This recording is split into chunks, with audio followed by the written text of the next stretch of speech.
Hello সবাই, আসসালামু আলাইকুম। আজকে আবারও চলে আসলাম আরেকটি নতুন ব্লগ নিয়ে।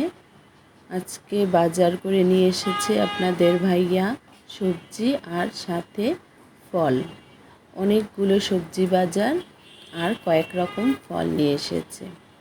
এখানে পেঁপে, পেয়ারা, আমড়া, কমলা, আপেল সব ফল নিয়ে এসেছে। ফলগুলো টাটকা, খুব সুন্দরী ছিল। আর এখানে আমরাও নিয়ে এসেছে, সাথে আমরা ডাল করি মাঝে মাঝে, আমার খুব ভালো লাগে, তাই আমড়াটা সিজনে খাওয়া হয়। আর এখানে ফল নিয়ে এসেছে আপেল আর কমলা, এগুলো বেশ ফ্রেশ ছিল। আর এখানে নিয়ে এসেছে সবজি বাজার, করলা, আর নিয়ে এসেছে নতুন আলু। নতুন আলু দেখে তো আমি খুব খুশি হয়ে গেছি। শীতের সবজি নতুন আলুটা আমার খুব পছন্দের।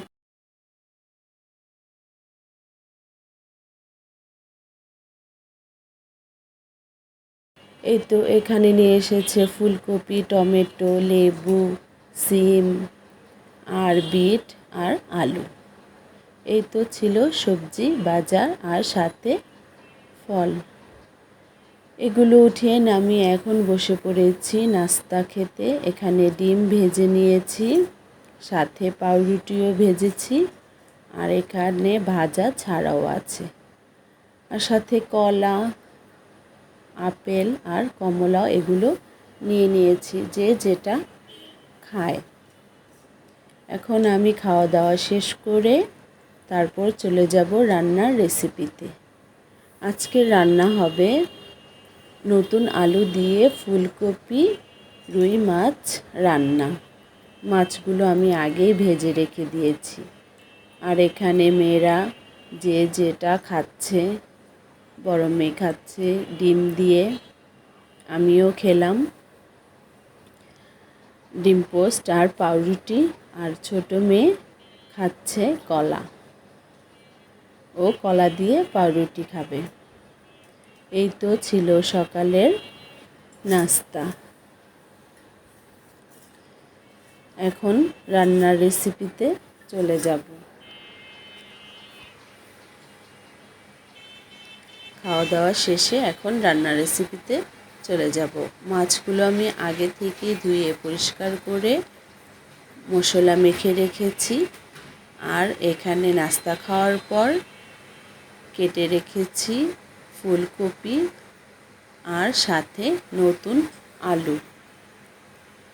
এই তো আজকের রান্না, রুই নলা মাছ দিয়ে ফুলকপি আলু। চলুন তাহলে রান্নার রেসিপিতে চলে যাওয়া যাক।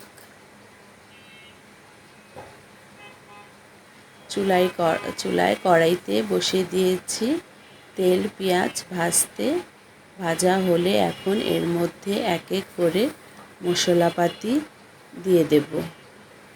এখানে আদা রসুন বাটা, পরিমাণ মতো লবণ, সাথে হলুদ, মরিচ, ধনে গুঁড়ো দিয়ে এখন একটু পানি দিয়ে ভালো করে সুন্দর করে কষিয়ে নেব।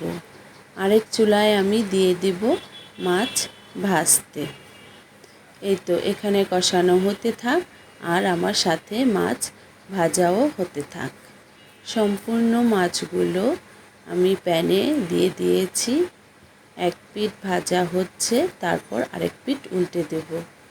ভাজা হতে হতে এখানে আমার কষানো হয়ে গেছে। এখানে এখন দিয়ে দিলাম জিরা বাটা। আর শীতের সবজিতে জিরা বাটা খেলে খুব ভালো লাগে। অনেকে খায় বা অনেকে খায় না, কিন্তু আমি মাঝে মাঝে খেয়ে থাকি। ঝোল রান্না করব, তাই একটু দিয়ে দিলাম 1 চামচ জিরা বাটা। সাথে টমেটো, কাঁচামরিচ আর আলু দিয়ে এখন এগুলো সুন্দর করে আবারও কষিয়ে নেব মশলার সাথে। আলু, টমেটো, কাঁচামরিচ কষানো হতে থাক, ওখানে আমি মাছগুলো উঠিয়ে নেই। এই তো মাছগুলো উঠিয়ে এখন এখানে আমার কষানো হয়ে গেছে। এখন এর মধ্যে দিয়ে দেব ফুলকপিগুলো। ফুলকপি দিয়ে আরও 2-4 মিনিট কষিয়ে তারপর এর মধ্যে দিয়ে দিব গরম পানি। গরম পানি দিলে রান্নাটা খুব মজা হয়, খেতেও ভালো লাগে। আর কার কার পছন্দ আমার রান্নার রেসিপি, তাহলে লাইক, কমেন্ট, শেয়ার অবশ্যই করবেন, সাথে সাবস্ক্রাইবও করে দিবেন। এখন এর মধ্যে দিয়ে দিচ্ছি গরম পানি, দিয়ে ঝোল যার যার যেমন মনে হয় তেমনই ঝোলটা রাখবেন। আমি একটু ঝোল ঝোল রান্না করব, তাই এখানে একটু পানিটা বেশি দিয়েছি। এখন নাড়াচাড়া করে আবার দিয়ে দিব ঢাকা। গরম পানি ফুটে আসলে তারপর এর মধ্যে এক এক করে মাছগুলো দিয়ে দেব। এই তো ফুটে এসেছে আমার গরম পানি, দেখতেই পারছেন কালারটা কিন্তু অনেক সুন্দর হয়েছে। আমি এখানে মশলাও একটু কমই ইউজ করেছি। শীতের সবজি, শীতের দিন যা সবজি দিয়ে রান্না করি, রান্না খুব খেতে ভালো লাগে। এই তো এখানে আমার মাছগুলো ভেজে তুলে নিয়েছিলাম। এখন এর মাছগুলো এক এক করে দিয়ে দেব। মাছগুলো ছেড়ে আবারও ঢাকা দিয়ে দেব।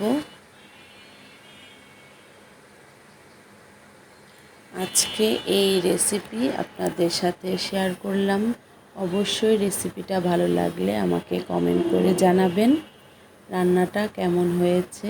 আমি শীতের সবজি দিয়ে প্রায় অনেকটা ভিডিও করে আপনাদের সাথে শেয়ার করব। আজকে করলাম ফুলকপি, আরেকদিন করব সিমের। এই তো এখানে আমার রান্না প্রায় হয়ে গেছে। এখন দিয়ে দিলাম ধনেপাতা কুচি। ধনেপাতা কুচি দিয়ে 2-4টা বলক চলে এসেছে। হয়ে গেছে আমার ফুলকপি আলু দিয়ে রুইনলা মাছ রান্না। এই তো তাহলে সবাই ভালো থাকুন, সুস্থ থাকুন। আল্লাহ হাফেজ।